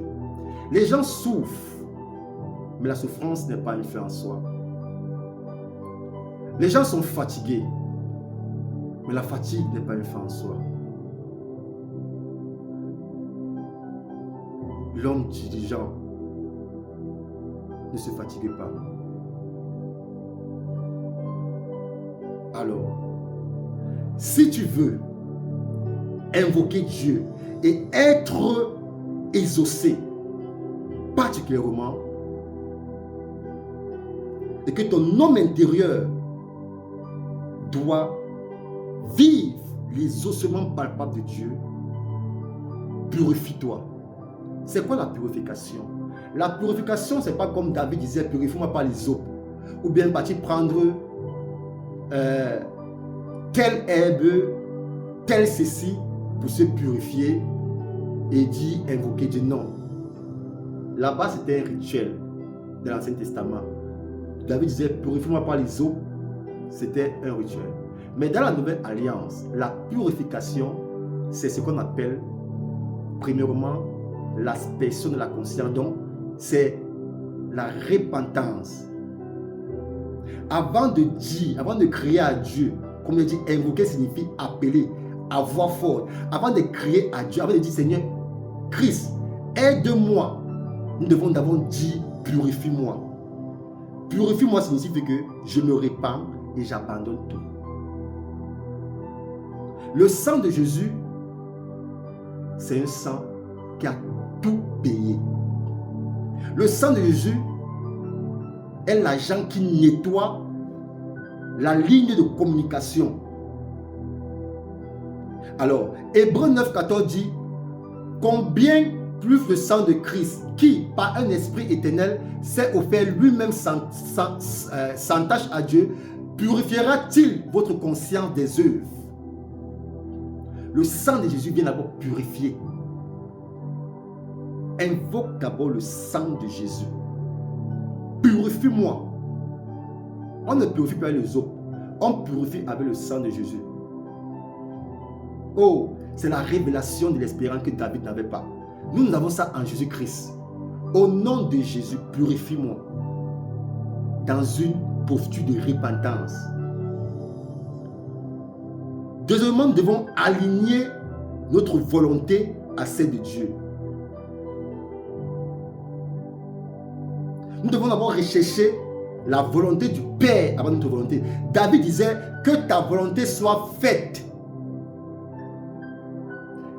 Que ta volonté soit faite. Donc, c'est l'abandon de l'orgueil. Dans l'invocation, on abandonne d'abord l'orgueil. David disait que ta volonté soit faite. Malgré qu'il invoquait l'Éternel, il disait que ta volonté soit faite. C'est l'alignement de la volonté de Dieu à notre volonté.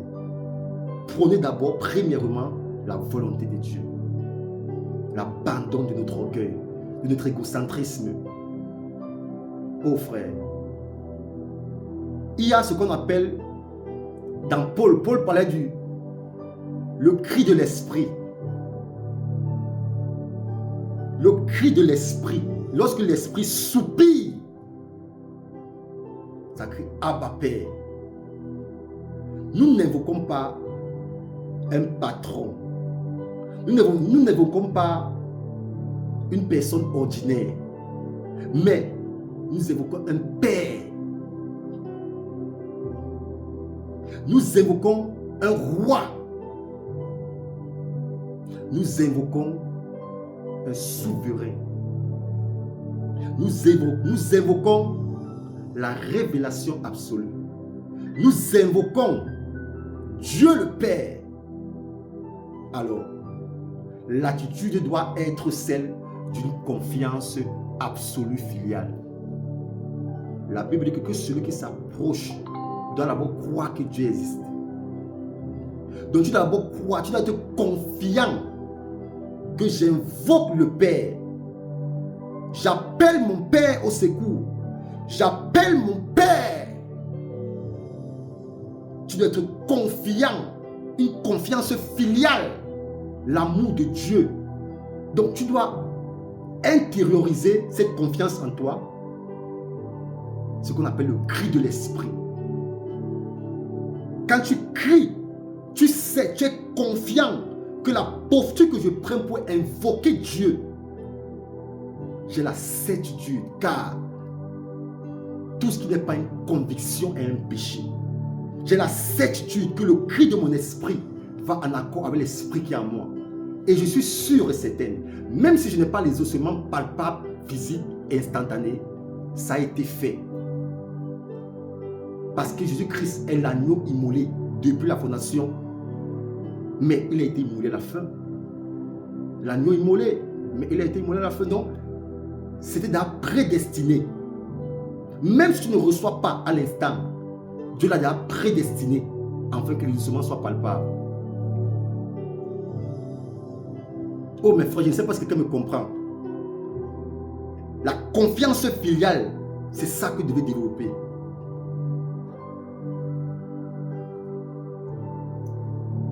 C'est ça que vous devez développer, frère.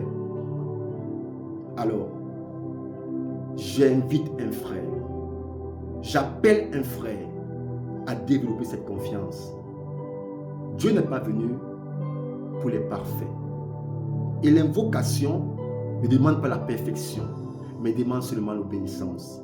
L'invocation face à une situation ne demande pas que nous soyons immaculés, mais demande de la persévérance. L'invocation, ce n'est pas seulement de crier à Dieu, mais convoquer Dieu face à une situation pressée et tout en ayant une posture confiant que Dieu peut intervenir. Alors mes frères et sœurs, j'aimerais parler à toutes les personnes qui sont chrétiens et à toutes les personnes qui sont athées, à toutes les personnes qui sont non-croyants et bien d'autres croyances. Le Seigneur a dit, il est venu sauver et chercher ce qu'il avait perdu dans le royaume, dans le jardin d'Éden. Et notre objectif sur la terre, au-delà de notre invocation, c'est de faire de toutes les nations des disciples. Ça, c'est le cri de notre esprit pour développer le royaume de Dieu par ses serviteurs. Alors, j'aimerais parler, m'adresser aux gens qui ne croient pas en Dieu, des athées, appelés bien évidemment non-croyants, comme vous le voulez. J'aimerais vous parler. Mes amis, vous savez, dans cette génération qui a divinisé, vous les non-croyants, qui a divinisé la technologie, l'argent, l'image, vous pensez peut-être que vous n'avez pas besoin de Dieu. Vous pensez que vous avez toutes les solutions à vos mains. Vous pensez que vous pouvez faire tout par votre intelligence. J'aimerais parler aux non-croyants d'abord. Mais si nous allons regarder au fond de votre cœur, si nous regardons au plus précisément au fond de votre cœur, il y a un vide. Et ce vide, c'est la place de Dieu. La Bible dit, Dieu a mis à l'homme la pensée de l'éternité. Bien que l'homme ne sache pas servir l'œuvre de Dieu de commencement jusqu'à la fin. En nous, nous avons un vide qui recherche la spiritualité. C'est ainsi, tel un poisson ne peut vivre sans son eau, c'est ainsi que l'homme, dans sa nature, ne peut pas vivre sans Dieu. Alors, j'aimerais parler à vous et j'aimerais vous aider à combler ce vide. Pourquoi, malgré vous les non-croyants, vous avez de l'argent, vous avez de l'intelligence, vous avez de la technologie, mais vous êtes faible face à la mort. Vous êtes faible face au sens de la vie lorsqu'elle vous frappe. Vos idoles sont devenues miettes. Vous n'arrivez pas à compenser ce vide malgré vos idoles. Mes frères et sœurs, cette angoisse, je le comprends. Parce que l'homme a la nature de Dieu. Et l'homme veut toujours penser qu'il est Dieu. Et c'est de la abomination même. Si tu penses que tu es le produit d'un hasard, donc que Dieu t'a créé, si tu penses que toi, Dieu n'existe pas, c'est que tu ne comprends pas la douleur de l'existence. C'est que ta douleur n'a pas de sens. Parce qu'il n'y a aucun homme qui ne ressent pas de douleur, qu'il soit physique, qu'elle soit émotionnelle, c'est que tu ne ressens aucune douleur sur cette terre. Mais, si tu as été créé à l'image de Dieu, et que ton cri, dans tes moments difficiles, ont une destination, je vais te dire, toi qui es le non-croyant, toi qui es athée, il y a une place dans ton cœur que tu peux invoquer l'Éternel comme l'a fait le publicain dans Luc. Invoquer Jésus n'est pas un signe de faiblesse. Non, c'est une grâce dans notre génération, dans la nouvelle alliance. Invoquer Jésus, c'est un acte de lucidité. C'est reconnaître que la créature ne peut pas vivre sans le Créateur. Je parle aux païens, je parle aux athées. Sortez de votre zone de confort et invoquez l'Éternel pendant qu'il a encore temps. La Bible dit, quiconque invoquera le nom du Seigneur sera sauvé. Païens, athées, sorciers, pédophiles, tout ce qui concerne la contre-nature de Dieu, la Bible dit, quiconque invoquera le nom de l'Éternel sera sauvé.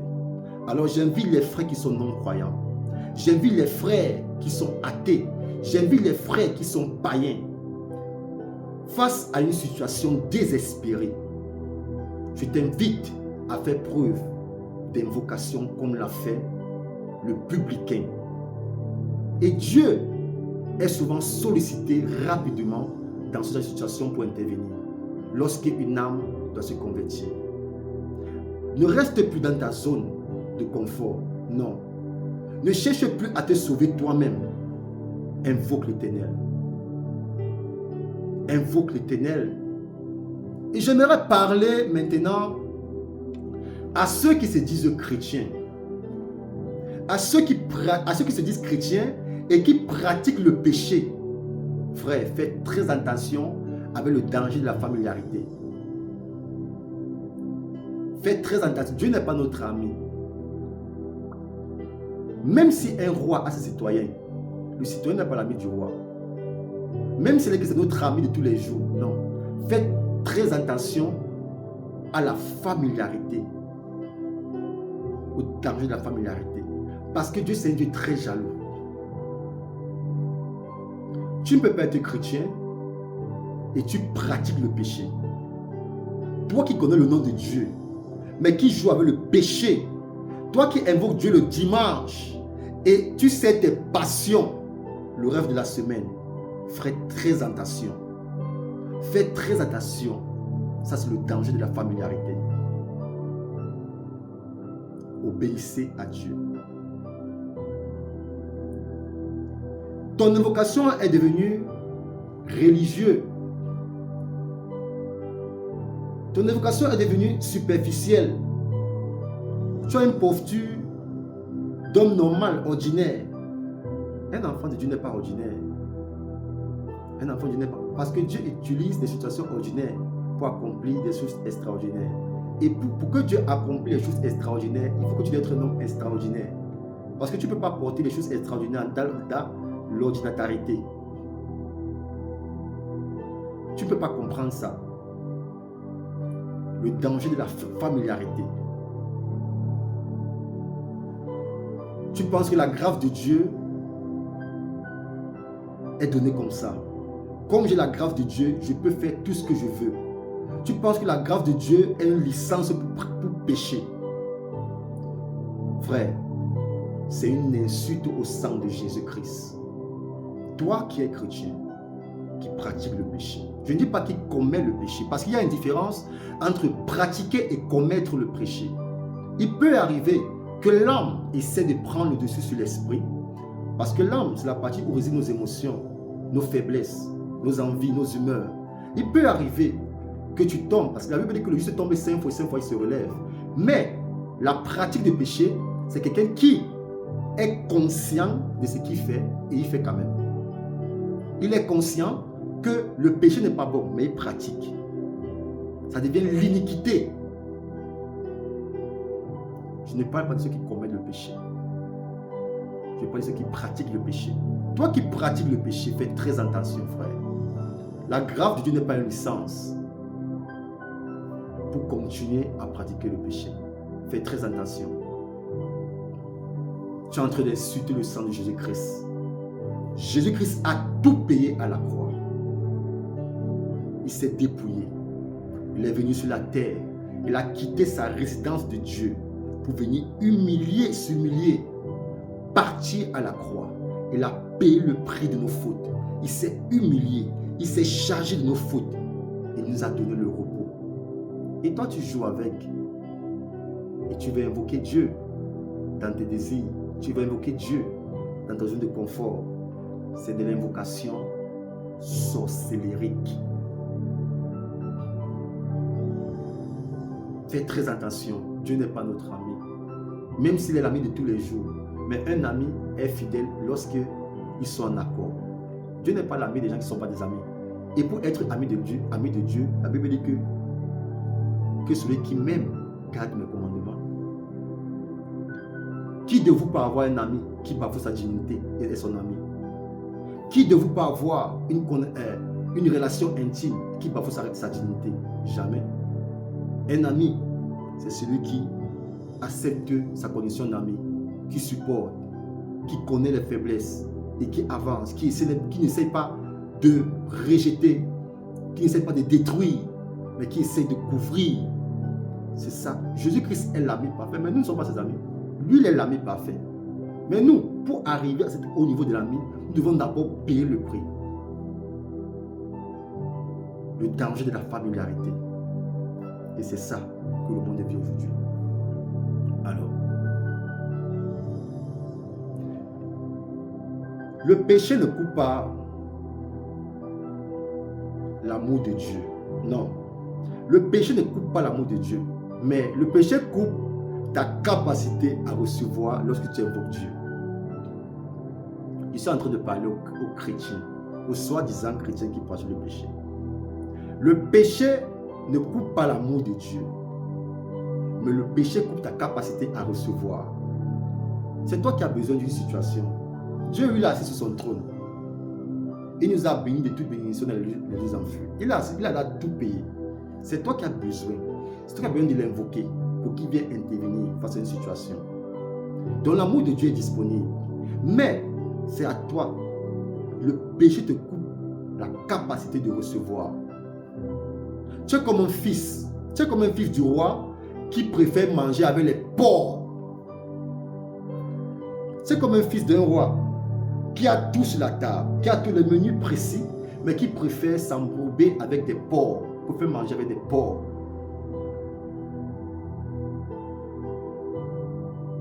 L'amour de Dieu est disponible. Oh frère, l'invocation est sans puissance parce qu'il n'y a plus de changement de direction. Aujourd'hui, lorsque nous invoquons, il n'y a plus de puissance parce que nous avons des directions opposées à la parole de Dieu. Et on ne peut pas invoquer le libérateur tout en chérissant une chaîne de choses qui vont à l'encontre de sa parole. La Bible dit, si mon peuple sur qui invoque mon nom s'humilie, prie et cherche ma face, et si se détourne de ses mauvaises voies, je les hausserai des cieux, je lui pardonnerai son péché et je guérirai son pays. 2 Chroniques 7,14. Donc vous voyez qu'il y a d'abord une structure, se détourner avant d'être exaucé. Invoque l'Éternel dans la nouvelle alliance en Jésus-Christ, mais en te détournant de tes péchés. Reviens à l'authenticité de la parole. Reviens à l'authenticité de David. Ne cache plus rien à Dieu. David n'a rien caché de ses transgressions à Dieu. Ne cache pas ton péché sous des versets bibliques. Ne cache pas tes faiblesses sous des versets publiés sur Internet. Invoque Dieu. Parle à Dieu. Dis-lui tout comme David. Par la repentance. Et puis, tu arriveras à l'invocation de la bénédiction. David l'a compris, mais David n'avait pas la révélation. Et j'aimerais conclure avec vous, mes frères et sœurs.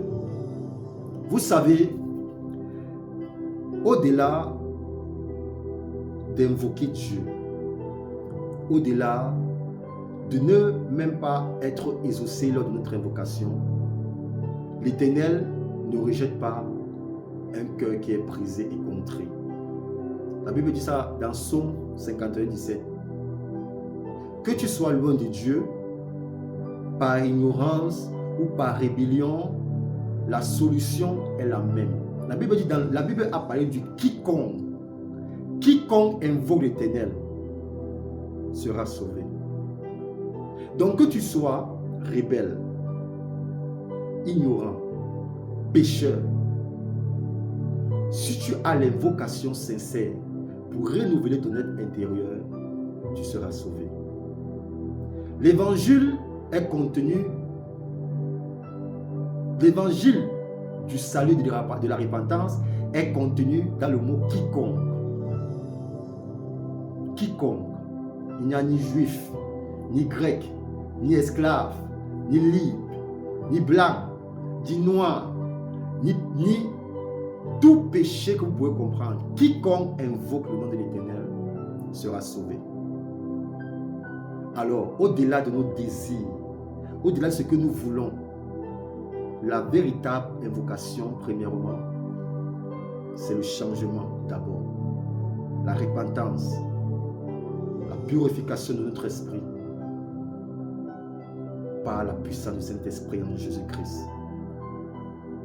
Peu importe la profondeur de ton péché, si ton invocation est un cri de repentance et de foi, le ciel va s'ouvrir. La différence entre David et nous, c'est que David espérait à la délivrance, alors que nous, dans la nouvelle alliance, Paul dit, nous avons été déjà délivrés par l'accomplissement de Christ à la croix. David lui a espéré la délivrance, mais nous, dans la nouvelle alliance, nous avons été délivrés par l'accomplissement de Christ à la croix. C'est pourquoi, dans la nouvelle alliance, Paul dit, Christ en vous, espérance de gloire.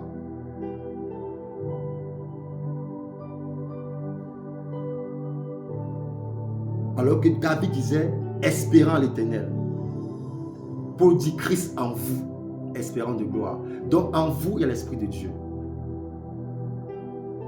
Espérant de gloire. Mes frères et sœurs, le nom de Jésus est le nom qui a reçu le nom au-dessus de tout autre nom. David n'a pas eu la révélation, c'est pourquoi il donnait les attributs durant cette circonstance. Mais nous, dans la Nouvelle Alliance, à chaque invocation, pour ceux qui sont chrétiens, cela se fait au nom de Jésus. Mais dans une structure bien établie, dans un processus bien établi qui reflète l'Esprit de Dieu en nous, pour que l'invocation soit à son comble. Le nom de Jésus reste la tour forte où le juste se réfugie et se trouve en sûreté. Proverbe 18, 10. Invoquez l'Éternel, car c'est en lui que nous trouvons toute assurance. Et quiconque invoquera le nom de l'Éternel, que ce soit pour le salut, sera écouté, que ce soit pour une intervention miraculeuse, mais ayant des attributs qui concordent à la parole de Dieu, sera exaucé. Même si ce n'est pas dans ce siècle, même si ce n'est pas maintenant, mais la Bible dit, si la prophétie doit s'accomplir, elle va s'accomplir certainement, car Dieu est un Dieu de bonté. Je finis par la prière, mes frères et sœurs. Et j'invite un frère qui a été touché par la parole et qui a compris la différence entre invoquer et prier. Nous prions tous, nous dialoguons avec Dieu, mais nous invoquons peu. Nous invoquons peu. Et invoquer, c'est accepter que Dieu intervienne dans une situation précise. Je veux qu'un frère invoque Jésus dans sa situation. Tu as autant souffert, tu as tant pleuré, tu as autant demandé à Dieu, Seigneur, tu as crié à Dieu. Je veux qu'un frère invoque Dieu. Oh frère, invoquer, c'est crier à Dieu, c'est appeler Dieu. Intervient. Et l'Esprit qui soupire en nous, qui est en accord, va intervenir. La puissance de l'Esprit va intervenir dans une situation. Alors, je prie un frère ici d'invoquer Dieu. Nous allons faire une prière pour que nous puissions être bénis. Et j'invite un frère qui a été présent de fermer les yeux et d'invoquer l'Éternel avec moi pour que tous ensemble nous puissions être exaucés. Nous allons prier. Seigneur Jésus, je t'invoque aujourd'hui au nom puissant du Seigneur Jésus-Christ. Ce nom qui est au-dessus de tout autre nom. Je reconnais que tu es éternel, le Créateur et le Rédempteur. Je cesse de m'appuyer sur ma propre intelligence et sur les idoles de cette génération. Seigneur, je ne viens pas devant toi avec mes propres mérites, car ils sont comme les vêtements souillés. Comme David a dit, je crie, lave-moi de mon péché, oh Yahweh, lave-moi de mon iniquité et purifie-moi de mon péché, Yahweh. Je crois que ton sang versé à la croix purifie ma conscience. Oui, Seigneur, je crois ici, maintenant, que ton sang a purifié ma conscience. Je renonce, Père, à tout péché, chéri, que je fais dans le secret, à tout compromis et à toute double vie. Seigneur, Je t'ouvre la porte de ma vie. Sauve-moi, dirige-moi, remplis mon vide par ton esprit. Seigneur, restaure en moi la joie de ton salut.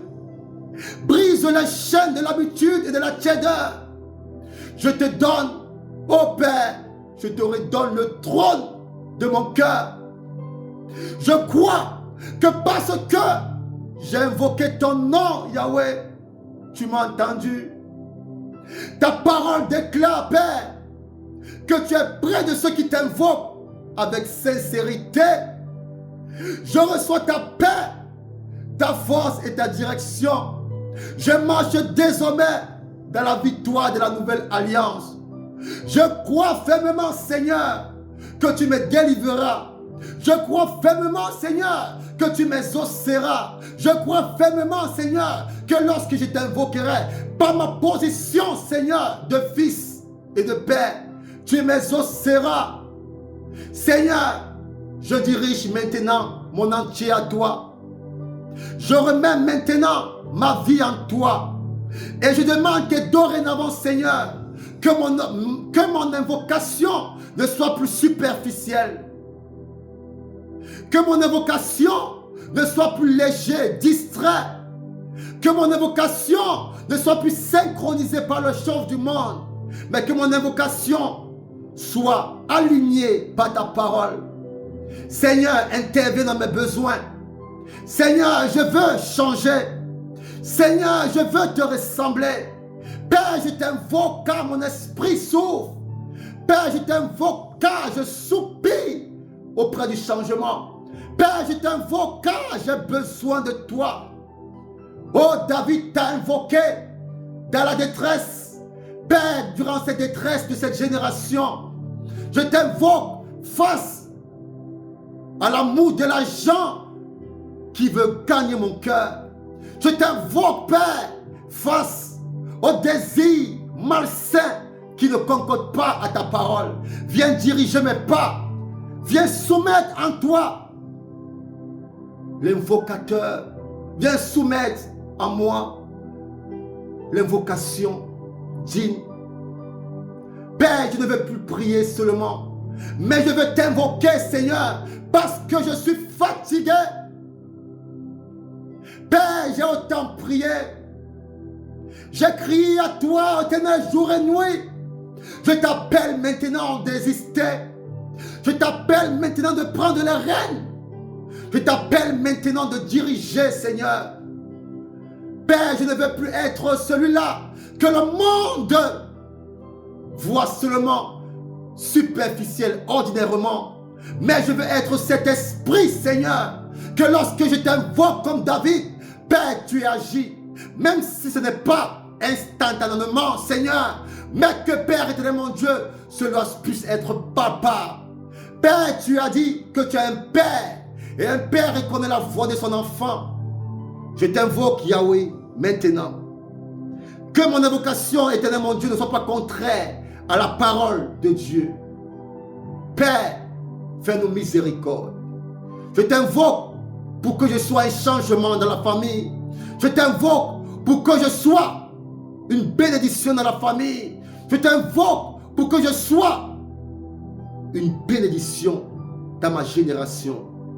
Père, dirige mon cœur.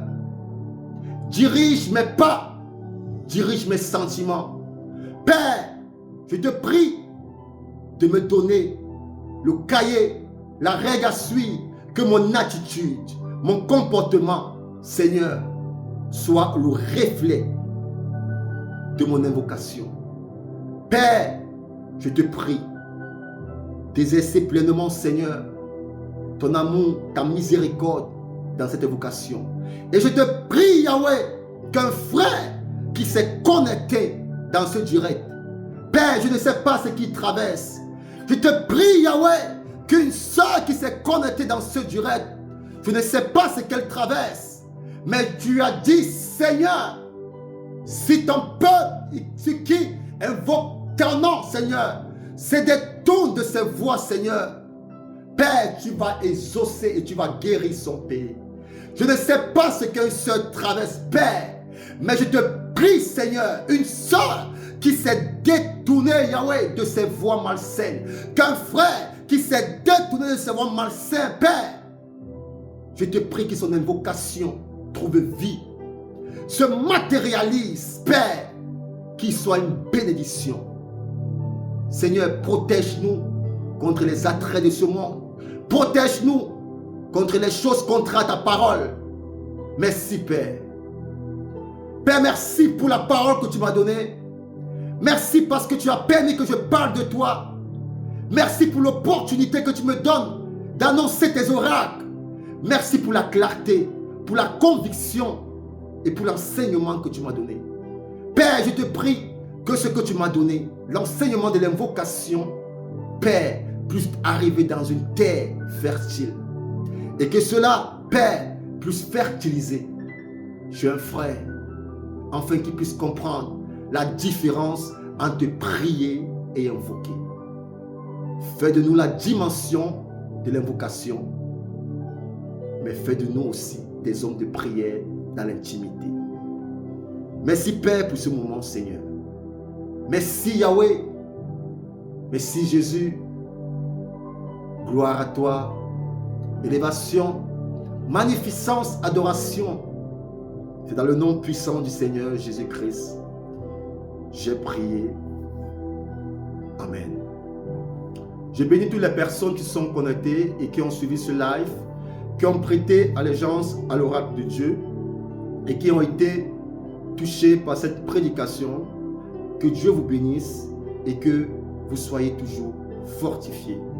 Demeurez dans la paix du Christ, demeurez dans la sanctification, demeurez dans la consécration, demeurez dans ce que l'Esprit espère et invoquez l'Éternel dans une posture de fils et de reconnaissance à Dieu dans le nom de Jésus-Christ. Et c'est ainsi que tout genou, tout âme fléchira et le Seigneur va accorder cet exaucement. Que Dieu vous bénisse et que Dieu accorde grâce à toutes ces personnes. C'est votre humble serviteur, l'évangéliste Saint-Pierre Ndoumbé. Que Dieu vous bénisse abondamment. Ciao. À samedi pour un autre.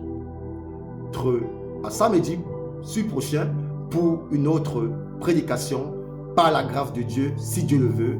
Que Dieu vous bénisse abondamment. Ciao.